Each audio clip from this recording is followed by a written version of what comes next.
The spring wind of 1655 whispered promises of growth, but for Sarah Miller, it only stirred the dust of despair across her small, unforgiving plot of land in the fledgling settlement of New Hope. It was a place etched into the harsh Massachusetts Bay Colony wilderness, a collection of crude wooden cabins and a single, stern meeting house, where survival was a daily testament to grit and uncompromising faith. Here, life moved with the rhythm of seasons in Scripture, and the roles of men and women were as clearly defined as the lines in Reverend Elijah's worn Bible. Sarah, a woman of 24, with hair the color of rich earth and eyes that held the stubborn light of a desperate hope, had buried her husband Thomas 3 months prior. A sudden vicious fever had claimed him, leaving her with an unyielding debt to the community for his coffin and a plot of unbroken, stony soil that now lay fallow under the early spring sun. The community of New Hope was built on mutual aid, but such aid was extended to the deserving, the pious, and the obedient. Sarah's family had been latecomers, never quite integrated into the tight-knit core. And now, as a widow without sons, without a male relative to claim her or her land, she was a burden, a problem to be solved. Her attempts to hire help for the spring plowing had been met with polite but firm refusals, or thinly veiled condescension. Men were needed for the communal work, for building, for defense against the unseen dangers of the forest. And a woman, alone, attempting a man's task, was not just unheard of, it was an affront to the established order, a public declaration of her inability to cope, a blight on the town's carefully constructed image of prosperity and godly order. Reverend Elijah himself had preached on the importance of God's given roles, his gaze resting pointedly on Sarah in her widow's weeds. It was a clear message: submission to divine will, which in New Hope often meant submission to the community's rigid expectations. So, on a Tuesday morning, under a sky of indifferent blue, Sarah had hitched her lone, ancient ox Bess to the heavy wooden plow. Bess, bony and old, strained against the yoke, her breath puffing in misty clouds. Sarah gripped the rough wooden handles, her back protesting with every grunt, her hands quickly blistering. The earth, hard-packed from winter, refused to yield. Each step was a battle, the plowshare biting shallowly, skittering over rocks hidden beneath the surface. She pushed, she pulled, she pleaded with the stubborn beast, her brow furrowed, a sheen of sweat already gathering on her temples, despite the crisp air. From their fields, men paused their own work. They straightened, leaned on their hoes, and watched. A few snorted. Some chuckled. One man, old Jeremiah, shook his head, a grimace of pity mixed with disapproval on his face. "Poor lass," he mumbled to his son, loud enough for Sarah to hear. "Should just give it up. Can't fight the Lord's will." Their laughter was not malicious, not entirely. It was the laughter of discomfort, of unease at a sight that broke their world's strict rules. It was the social stigma made manifest. A woman alone attempting to do a man's work, a testament to her family's failure, her own inadequacy, and her dangerous defiance of custom. She felt their eyes, their silent judgments, sharper than any plowshare. The weight of their scorn was heavier than the stubborn earth itself. Further down the valley, unnoticed by the onlookers, a lone rider paused. James Albright. He was a man of 30, his frame lean but powerfully built, his face weathered by sun and wind, with kind, discerning eyes that held a quiet intensity. His buckskin coat was worn, his hat dusty, and his dark horse, Shadow, was as unadorned as its rider. James was a man of the land, a solitary rancher, whose small claim lay a few days' ride to the west, closer to the truly untamed wilderness than to any established settlement. He came to New Hope only when supplies were critically low, or when a quiet longing for human faces pulled him from his solitude. He was an outsider here, tolerated for his honest trade and quiet demeanor, but never fully accepted. He'd seen the Miller cabin before, knew Thomas had passed. He knew the plight of a lone hand in a harsh land. He watched Sarah for a long time, not with the judging eyes of the townsman, but with a deep, empathic understanding. He saw her struggle, the grit in her stance, the sheer, unyielding will in her every movement.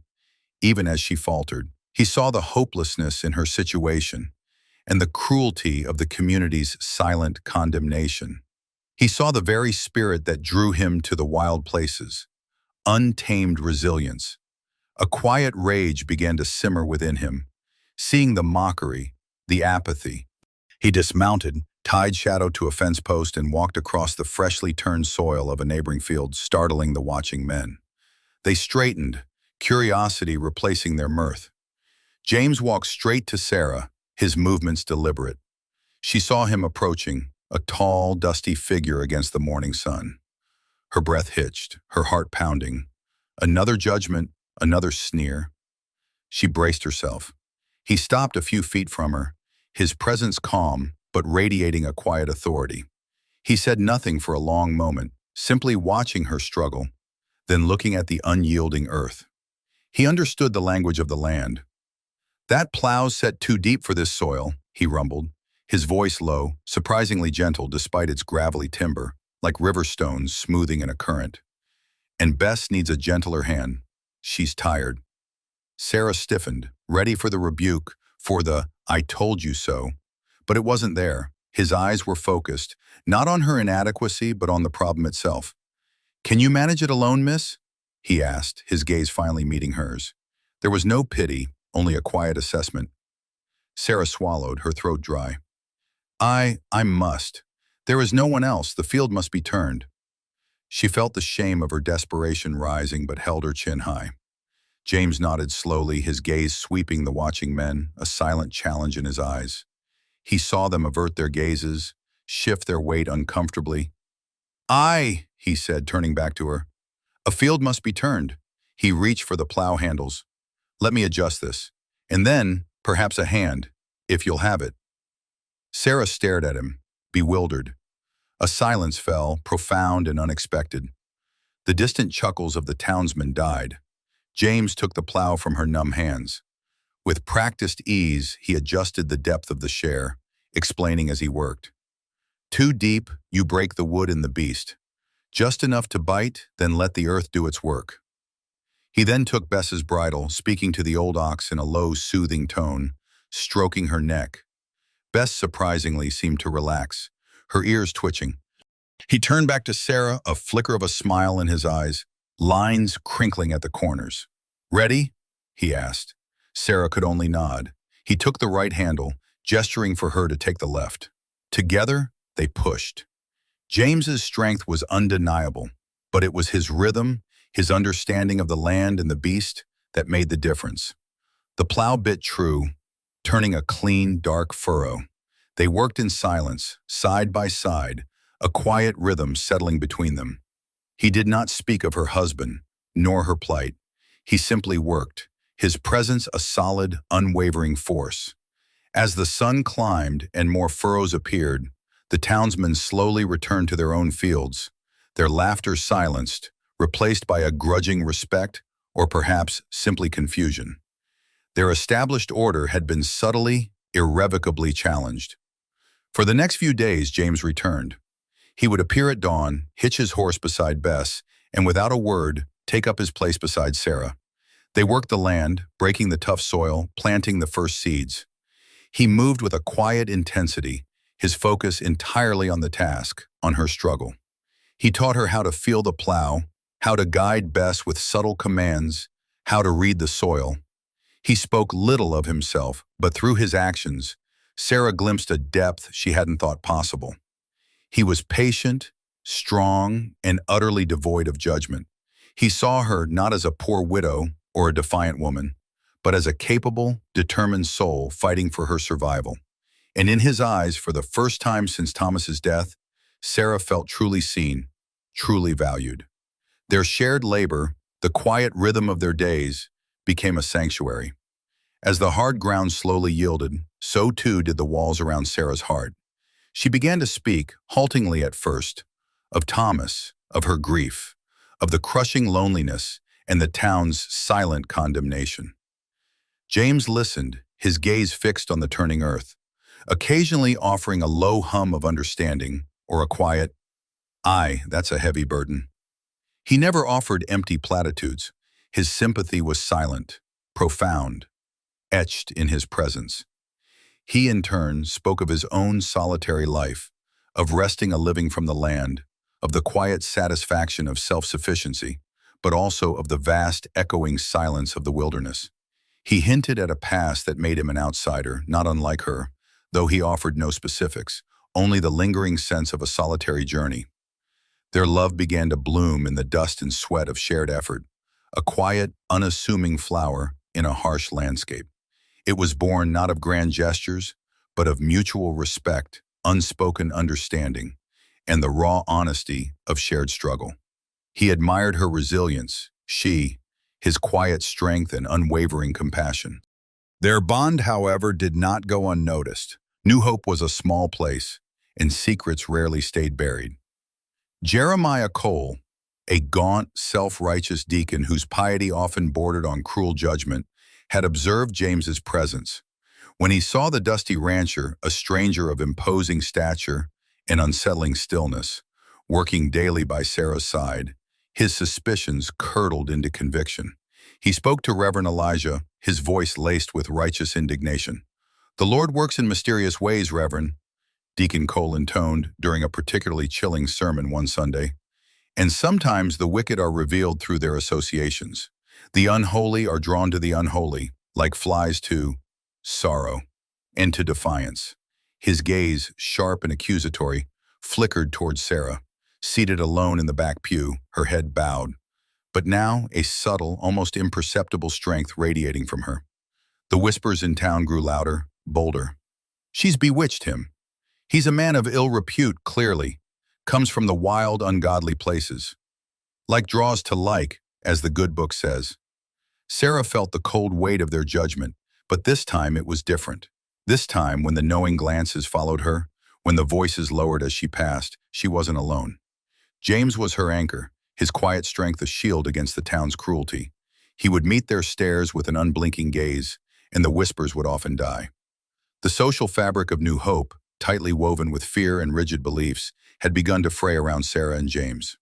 One crisp afternoon, as the newly planted sprouts of corn barely pricked the rich earth of Sarah's now plowed field, Reverend Elijah, flanked by Deacon Cole, and the town's two sternest constables, appeared at her cabin. Her heart pounded, a familiar fear rising. James stood beside her, having just returned from checking on Bess. His hand subtly brushed hers, a silent reassurance. "Sister Miller," Reverend Elijah began, his voice laced with unctuous authority, his eyes narrow, "it has come to our attention that you entertain a stranger, Mr. Albright, by your fields each day, a man whose presence causes considerable unease among the flock." Sarah met his gaze, her chin trembling slightly but holding firm. "He is no stranger. He is James. He has offered me no harm, only quiet company and honest labor. My field would lie fallow still, without his help." "Quiet company with a man of no known kin, no known trade?" Deacon Cole sneered, stepping forward, his voice dripping with condescension. "Such associations only confirm what many have whispered since your husband's passing, Sarah Miller, that there is a darkness about you, a spirit of independence that defies God's order." "There is no darkness about me," Sarah cried, her voice rising with a year's worth of suppressed anger and grief. "Only sorrow. And if James has a shadow, it is no blacker than the judgment you cast upon those who suffer, those who struggle to simply survive." Just then James stepped forward, his body subtly interposing itself between Sarah and the accusing men. His dark eyes narrowed, fixed on the Reverend. He saw the scene, the righteous indignation, the calculated cruelty. "This is the man, Reverend," Deacon Cole exclaimed, pointing a shaking finger. "A vagrant, a ruffian. He defies the community's good name." Reverend Elijah cleared his throat, regaining his composure. "Mr. Albright, we ask you, for the peace and moral order of this community, to move on. Your presence here is disruptive. Sister Miller needs to find her solace in the Lord, not in worldly companions, especially those who flaunt the natural order." James took another step forward, his eyes fixed on the Reverend, a dangerous calm in his demeanor. "And where was your Lord, Reverend?" he rumbled, his voice low but carrying an undeniable force that silenced even Deacon Cole when this woman lost her husband. Where was the peace of this community when it turned its back on her, when it left her to drown in her grief, alone, when it laughed as she tried to break this land with her bare hands? His words were a direct challenge to their hypocrisy, a cutting indictment of their inaction. "I have caused no harm. I have taken no coin. I have merely offered a quiet presence to a soul in desperate need of one, and helped turn earth that your order left fallow." The Reverend, taken aback by Cale's defiance, stiffened. "We will not have lawless men disturbing the order of New Hope. Depart at once or face the consequences."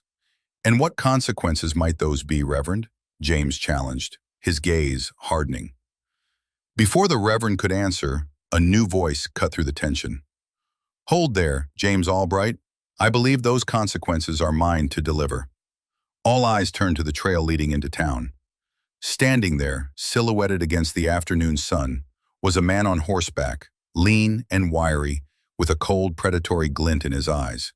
Beside him stood two grim-faced riders, their faces hard, their hands resting on their sidearms. Sarah's blood ran cold. This was not a local lawman. This was something far more dangerous. James's entire body tensed. He knew that voice. "Jedediah Cole," he rumbled, his voice devoid of emotion, a recognition of an old bitter enemy. "I might have known." Jedediah dismounted, a cruel smile on his lips. "Word travels, James, especially when there's coin attached to your head. The governor wants you. The charges still stand. Land theft, murder, and now consorting with undesirable elements." He glanced at Sarah with thinly veiled contempt, his eyes lingering on her, judging her. Reverend Elijah gasped. "James Albright, a wanted man. You are a fraud." "Aye," James replied, his eyes never leaving Jedediah. "Wanted by men who twist the truth, just as some here twist the truth about Sarah." He turned his gaze to the Reverend and the townsfolk, his voice clear and resolute, ringing with a deep personal history. "I was no land thief. My ranch was my own, earned through honest sweat. The governor's cousin, a powerful land baron, tried to take it from me, to expand his own holdings. He sent men. I defended my claim, defended my life. One of his men died in the struggle. He used his influence, his wealth, to brand me a murderer, to silence me, to steal what was mine and clean his hands of it. I've been running ever since, living on the edges, seeking only to be left alone." Sarah stepped to James's side, her hand instinctively finding his, a silent declaration of solidarity that stunned the townsfolk. She would not let him face this alone. This man, who had sat with her in her grief, who had seen her truth, who had helped her without question, deserved no less. "A convenient tale, outlaw," Jedediah sneered. "But the warrant is signed. I'll take you in and collect my coin." He signaled his men, who began to fan out. James pushed Sarah gently behind him. "I won't run anymore, Jedediah. Not from lies. Not when there are others who suffer from them too." He drew his hunting knife, its blade glinting in the afternoon sun. It wasn't a move of aggression, but of readiness, a silent promise to defend what little he had left to protect, what little light he had found. "Stop this," Sarah cried out, stepping forward, her voice rising with fierce conviction. "He speaks the truth. He tried to help innocent people. He helped me." Reverend Elijah and Deacon Cole watched, horrified, as their carefully constructed order shattered before their eyes. The townspeople, who had gathered in a silent, watchful crowd, now murmured with a mix of fear and dawning confusion. James's story, coupled with Sarah's fierce defense, began to chip away at their long-held convictions, their rigid beliefs. "Wait!" a young man from the crowd called out, stepping forward. It was Thomas, the blacksmith, a quiet, observant soul. "I heard whispers from a trapper who came through last autumn. Said there was a big land swindle up north, near the western mountains, and a bounty hunter who tried to warn folks. Said the baron was a devil. Said he branded men unjustly." His words, hesitant but firm, landed like stones in the uneasy silence. Other murmurs rose. Some had heard similar tales, vague rumors of distant corruption, of injustice ignored. The seed of doubt, once planted, began to sprout in the fertile ground of frontier suspicion. James seized the moment. Jedediah here works for that baron, indirectly. He hunts down anyone who crosses his path, anyone who exposes his greed. That's his true coin, not justice. Jedediah's face contorted in a snarl. He lunged, drawing his own pistol. James moved with a speed that belied his weariness, parrying the attack with a practiced grace honed by years of survival in unforgiving lands. The knife flashed not to wound, but to disarm. A sharp clang echoed as Jedediah's pistol flew from his hand, skittering across the dirt. Cale then used the flat of his hand, a swift, brutal strike to Jedediah's jaw. The bounty hunter crumpled to the ground, unconscious. His two companions, seeing their leader felled so swiftly, hesitated, their hands hovering over their weapons. But James, standing over the unconscious Jedediah, fixed them with a stare that promised lethal force if they moved. "This is over. Turn back. Tell your master James Albright is no longer running, and tell him his time is coming." The two men, clearly outmatched and intimidated by the silent, powerful figure, glanced at each other, then at their fallen leader. With a grudging nod, they quickly remounted and galloped away, leaving the stunned community in their wake. The silence that followed was different this time. It wasn't the silence of fear or judgment, but of profound shock, then a slow, grudging respect. Reverend Elijah, his face pale, looked from the unconscious Jedediah to James, then finally truly looked at Sarah, who still stood defiantly by James's side, her hands still clasped in his. The truth, raw and undeniable, had just played out before their eyes, a drama of good against evil that challenged everything they thought they knew. James turned to Sarah, his hand finding hers again, this time with a gentle squeeze, a silent question in his eyes. "Are you all right?"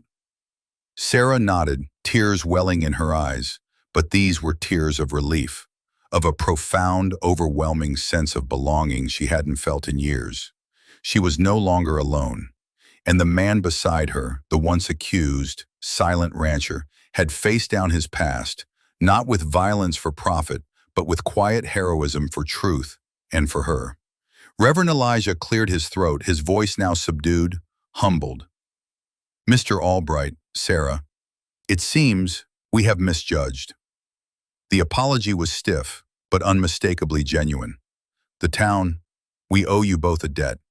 And for you, Sarah, the Lord forgive us our blindness, forgive our judgments."